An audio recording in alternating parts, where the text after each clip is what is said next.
So we're almost at the afternoon, but good afternoon, brothers and sisters. My name is Derrick Osobase. I am the District 6 Vice President. Good to see everybody. This has been an amazing legislative conference. Can we just give the staff a hand for the hard work that they've done to put this together? So I'm gonna be quick, but the congressman that I am gonna introduce here, Greg Casar, is someone who is not only, I think, a champion, but a warrior for working class families. We in Texas have been under the oligarchy and authoritarianism for almost 30 years, and we've learned to fight kind of like in an alleyway with knives. And it's been a pleasure and an honor to fight with Greg. His history is he was an organizer first and foremost out of Workers Defense, which Workers Defense is an advocacy group that fights for undocumented immigrants who are day laborers, and they did such an amazing job partnering not only with the union, but really just fighting for these folks when they didn't have a voice. And Greg was an organizer there, then became a leader there, and then decided to run for city council in Austin, where he ushered two ordinances that, quite frankly, changed the way our cities fought the state. One was, he was the first city councilman that organized rest breaks for construction workers in Austin, Texas, which spread across our state. And let me tell you, in our contracts, we have breaks that are designated and things of that such that, the companies have to follow. But there were sectors of the economy in Texas where the employers had no rules. People were dying. Like in Texas, we have workers dying because of the heat. And it took folks like Greg and other city councilmen around the state that said, you know what, this is bullshit. Greg Abbott is not like saving lives. In fact, he's allowing these companies to kill people. And I just gotta tell you, Greg, like the courage and honor that you have distributed over your career, it is just, it's above none. And I have been just so grateful to not only call you my congressman, but really we're friends. This man, before he ran for Congress, we were struggling over what his next step was from city council. And he came to my house one afternoon and we sat down and went through polling, and he was like, I think I want to run for Congress. I'm like, Greg, I got a plan for you. I want you to run for state senate, and then we're gonna run you for governor, and then you're gonna win. And he's like, I think I want to run for Congress. And I was wrong. I can admit that now. I was wrong. This man is literally leading. He's leading at a time where politics, even within the same parties, people are jockeying for position, but he is doing the work.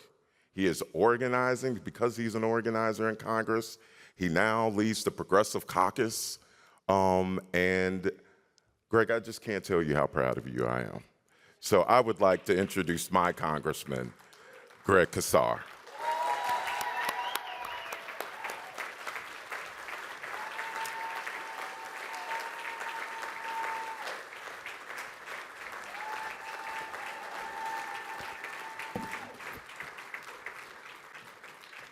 Hey, y'all. It's so good to be with you. That is such a kind introduction, Derrick. I just feel so proud to be here in the House of Labor, to have been supported by you, to continue to do this work alongside you. I also want to thank Secretary Treasurer Amina Salam, as well as my friend President Claude Cummings, a fellow Texan.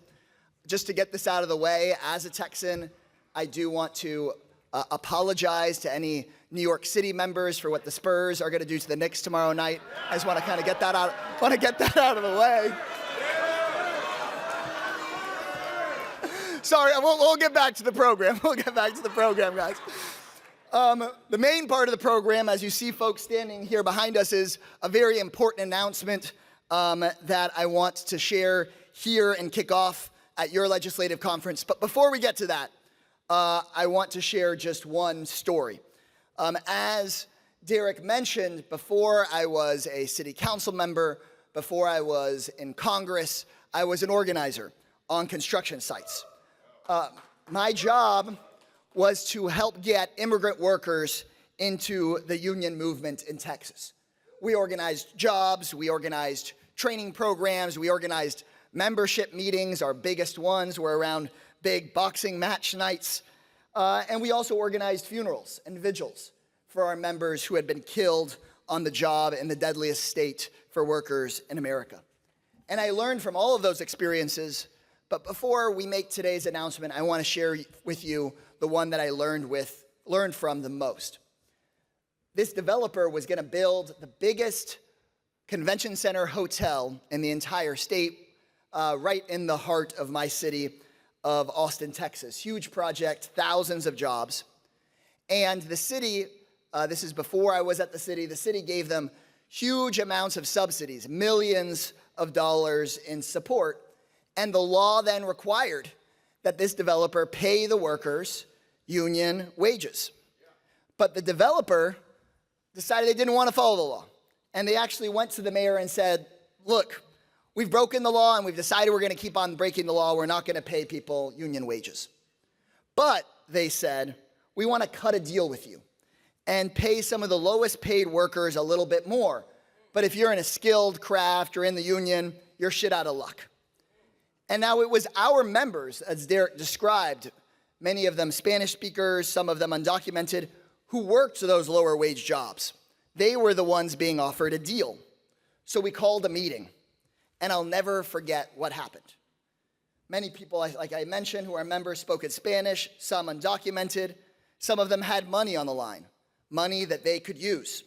But before I said a word about what I thought about this deal, person after person stood up and said, hell no. I don't want to see my brother screwed over because I know what they do to him, they can do to me next. And they said, let's go after these arrogant CEOs until they pay every last penny that they owe. Let's make them pay, and maybe pay a little bit more for the trouble.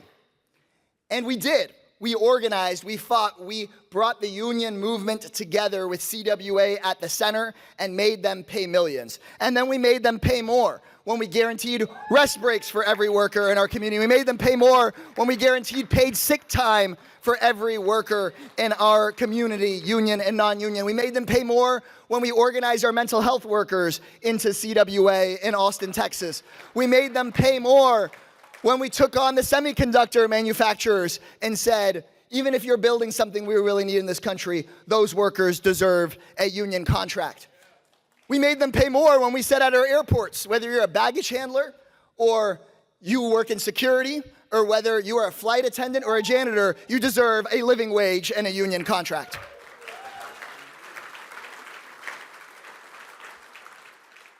I came out of that experience to know that just because you're an elected official doesn't mean you don't go stand on the picket line with those CWA workers at the newspaper or at Google, where we had the first Google strike in America, in Texas, or whether it's AT&T or Verizon, we stand up for one another.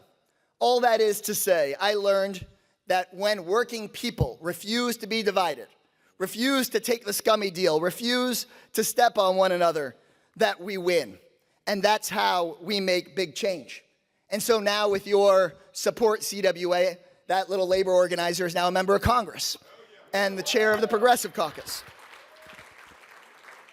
And I now get to make announcements like this one. And usually members of Congress introduce new legislation up on Capitol Hill or inside the Capitol building. But today we're doing a little different and announcing our bill to update the overtime law to make sure overtime pays double time right here at CWA.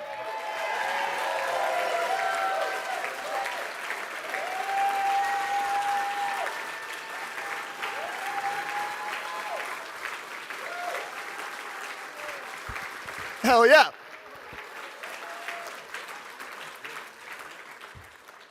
Y'all know all too well that a dollar does not go as far as it used to or as far as it should. Way too many of your members clock in on Saturday and on Sunday, come back on Monday, and are falling far behind. I hear it all the time. Everyday people, union members pulling 712s and still can't seem to get ahead. So today, I am announcing our new bill that we have worked on together to guarantee that American workers who go the extra mile and work overtime not just get paid time and a half, but get paid double their salary, double their wage for their hard work.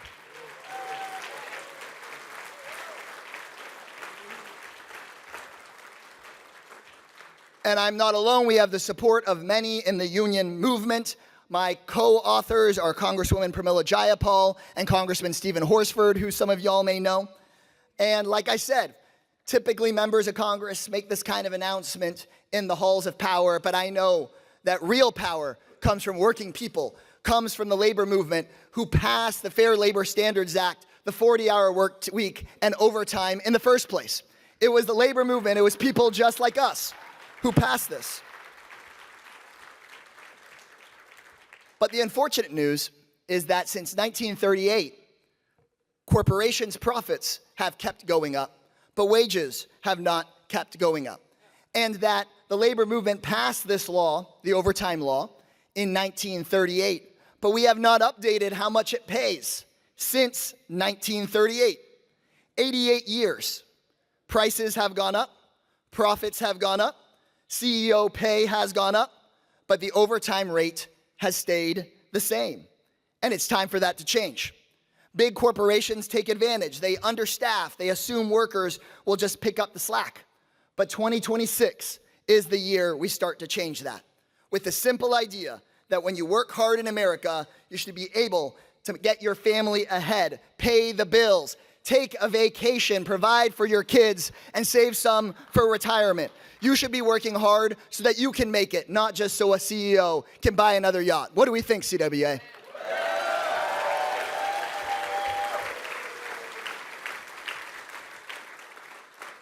This is the year we come back and fight for American workers. This is part of the Progressive Caucus's new affordability agenda, to pay you more, to make life less expensive for you, and to take on the big corporations that are ripping us off. We can tax the rich to make affordable childcare for every American family. We can build millions of new homes using union labor and make housing cheaper in America. We can take on big corporations ripping you off to make gas cheaper, prescription drugs cheaper, groceries cheaper, and yes, your utility bill cheaper. What do we think?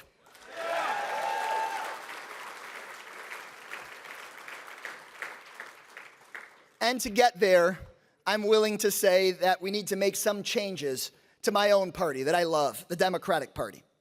Because you see, we can learn something as a Democratic Party from those workers organizing back in Texas. We need fewer politicians and more organizers, fewer sellouts and more solidarity. I'll say it, for too long, Democrats talked about this group and that group, but we need a party for all working people in America. I'll say this too, for too long, Democrats talked a big game to workers, but also cozied up to the guys in the C-suite that were screwing them over behind closed doors. And I know that too many of your members feel like neither party really represents them. I know that for too many people of all backgrounds, they don't really know what Democrats stand for. But let me tell you about the Democratic Party that I love and that I believe in. I believe in the Democratic Party of FDR and LBJ, the party that took our country back from the robber barons of their day and ended the Great Depression. The party that created the minimum wage and overtime and the NLRB. The party that stood shoulder to shoulder with union labor and built the middle class. The party that won the war and defeated fascism around the world. The party that passed Social Security and Medicare and Medicaid and Head Start and the Voting Rights Act and the Civil Rights Act. That's the Democratic Party we can rebuild today.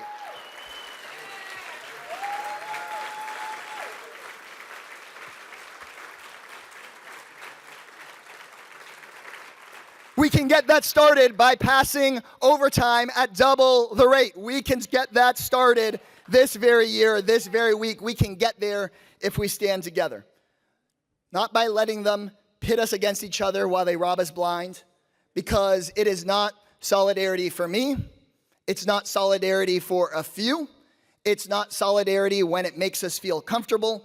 It's not solidarity when it's easy or solidarity sometimes.